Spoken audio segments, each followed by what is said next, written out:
बच्चों, हम कारक के 4 भागों के बारे में पहले पढ़ चुके हैं। अब हम आते हैं अपने 5वां कारक, अपादान कारक। अपादान कारक, इसका प्रसर्ग है से, अलग होने का भाव आता है। तो कुछ सेंटेंस हैं, जैसे बालक छत से गिर पड़ा, वह स्टेशन से आया। इन वाक्यों में छत से और स्टेशन से अलग होने का भाव दिखाई देता है, इसलिए यहाँ पर अपादान कारक है। तो संज्ञा या सर्वनाम के जिस रूप से दूसरी वस्तु से अलग होने का ज्ञान हो, अपादान कारक कहलाता है। अब कुछ विशेष चीज़ें हैं कि अपादान कारक केवल अलग होने के अर्थ के अलावा और कहाँ कहाँ आता है। तो अलग होने के अर्थ के अतिरिक्त जिस संज्ञा या सर्वनाम से तुलना, ईर्ष्या, द्वेष, घृणा, प्रेम, सीखना, दूरी, लज्जा, भय आदि का भाव प्रकट हो, वहाँ भी अपादान कारक होता है। जैसे तुलना की जाए, मेरा भाई पढ़ाई में मुझसे कहीं अच्छा है, तुलना के अर्थ में आया है। ईर्ष्या द्वेष के अर्थ में हमें पड़ोसी की उन्नति देख उससे ईर्ष्या नहीं करनी चाहिए। ईर्ष्या का भाव, गंदगी से घृणा करो, गंदे लोगों से नहीं, यहाँ पर घृणा का भाव। यशोदा श्री कृष्ण से बहुत प्रेम करती थीं, यहाँ पर है प्रेम का भाव। जिससे कुछ सीखा जाए, जैसे मैंने माँ से रोटी बनाना सीखा, सीखने के अर्थ में।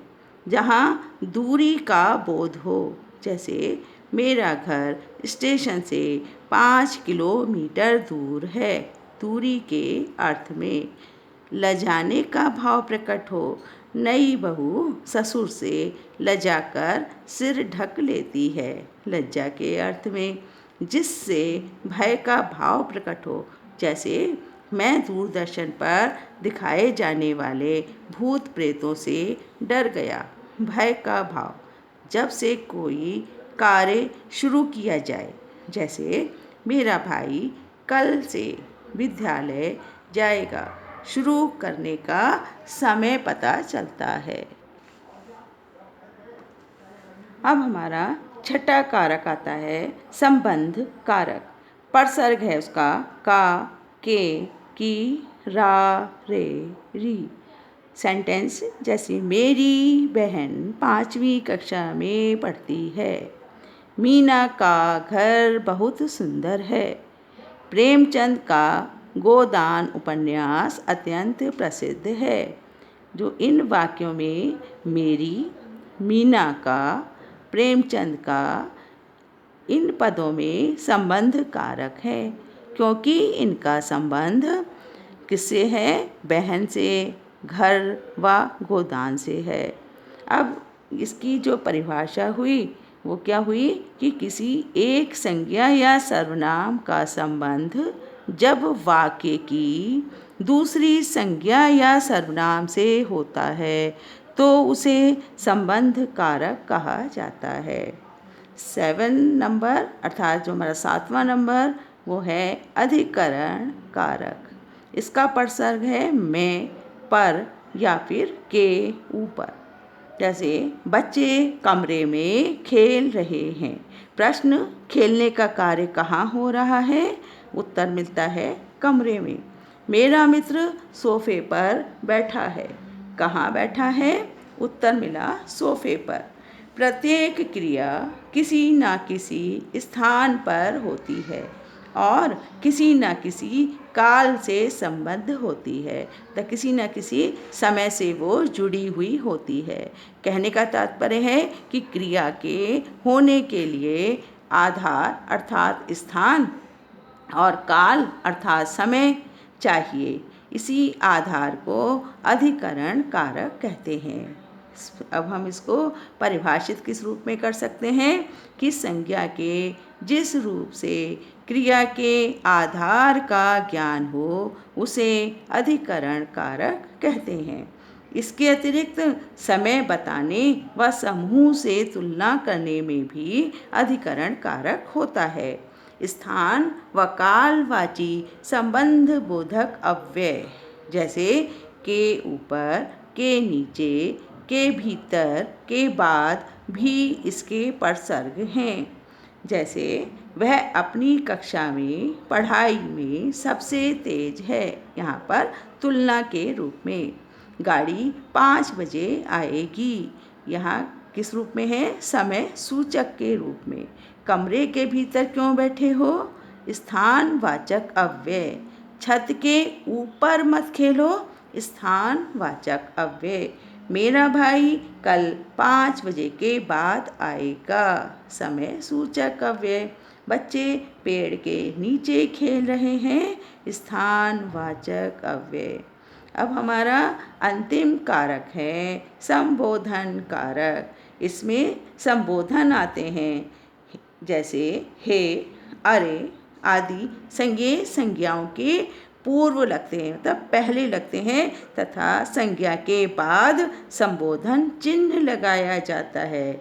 जैसे अरे भाइयों, तुम सब कहाँ थे? हे छात्रों, अपना अपना काम करो। तो जिन संज्ञा शब्दों से किसी को पुकारने, बुलाने आदि का ज्ञान हो, उन्हें संबोधन कारक कहते हैं। तो कुछ विशेष सावधानियों की आवश्यकता होती है।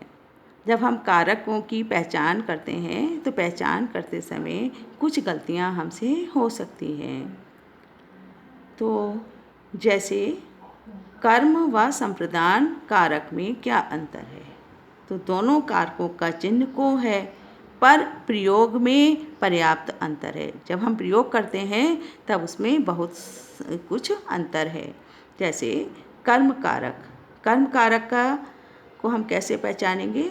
जैसे अध्यापक ने छात्रों को पढ़ाया, इस वाक्य में पढ़ाया क्रिया का फल छात्रों पर पड़ रहा है।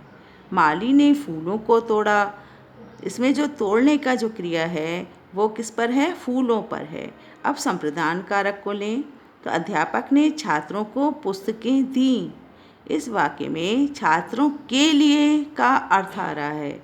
माली ने बच्चों को फूल दिए, इस वाक्य में फूल किसके लिए हैं? वो बच्चों के लिए हैं, इसलिए किसको दिए गए? बच्चों को दिए गए।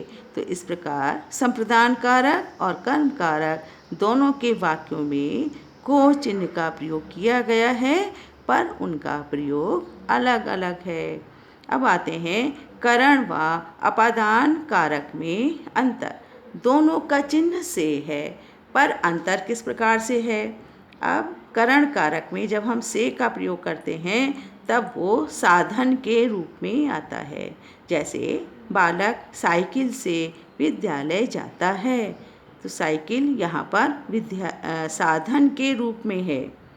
और जब हम अपादान कारक के रूप में इसका प्रयोग करते हैं तब बालक विद्यालय से घर आया है, यहाँ पर बालक का संबंध विद्यालय से अलग हो गया, तो यहाँ पर अलग होने का भाव है।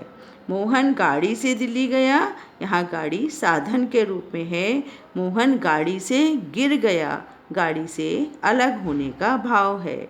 माँ ने आटे से पूरी बनाई, यहाँ आटा साधन के रूप में है। माँ ने कढ़ाई से पूरी निकाली, तो कढ़ाई से अलग होने का भाव है। तो इस तरह से यदि हम संक्षेप में देखें तो कारक की क्या परिभाषा हुई कि संज्ञा या सर्वनाम का वह रूप जिससे उसका संबंध क्रिया तथा दूसरे शब्दों के साथ पता चलता है, कारक कहलाता है। कारक के कितने भेद होते हैं? कारक के 8 भेद होते हैं। कर्ता कारक, कर्म कारक, करण कारक, संप्रदान कारक, अपादान कारक, संबंध कारक, अधिकरण कारक, संबोधन कारक। वाक्य में संज्ञा या सर्वनाम का वह रूप जिससे क्रिया करने वाले का ज्ञान हो, कर्ता कारक कहलाता है। संज्ञा या सर्वनाम के जिस रूप पर क्रिया का प्रभाव पड़े उसे कर्म कारक कहा जाता है। संज्ञा या सर्वनाम का वह रूप जिसकी सहायता से कार्य किया जाता है, करण कारक कहलाता है। जिस संज्ञा या सर्वनाम के लिए क्रिया संपन्न की जाए उसे संप्रदान कारक कहते हैं। संज्ञा या सर्वनाम के जिस रूप से दूसरी वस्तु से अलग होने का ज्ञान हो उसे अपादान कारक वहाँ अपादान कारक होता है। किसी एक संज्ञा या सर्वनाम का संबंध जब वाक्य की दूसरी संज्ञा या सर्वनाम से होता है वहाँ संबंध कारक होता है। संज्ञा के जिस रूप से क्रिया के आधार का ज्ञान हो उसे अधिकरण कारक कहते हैं। जिन संज्ञा शब्दों से किसी को पुकारने, बुलाने आदि का ज्ञान हो उन्हें संबोधन कारक कहते हैं। तो इस प्रकार हमारा यह चैप्टर समाप्त होता है।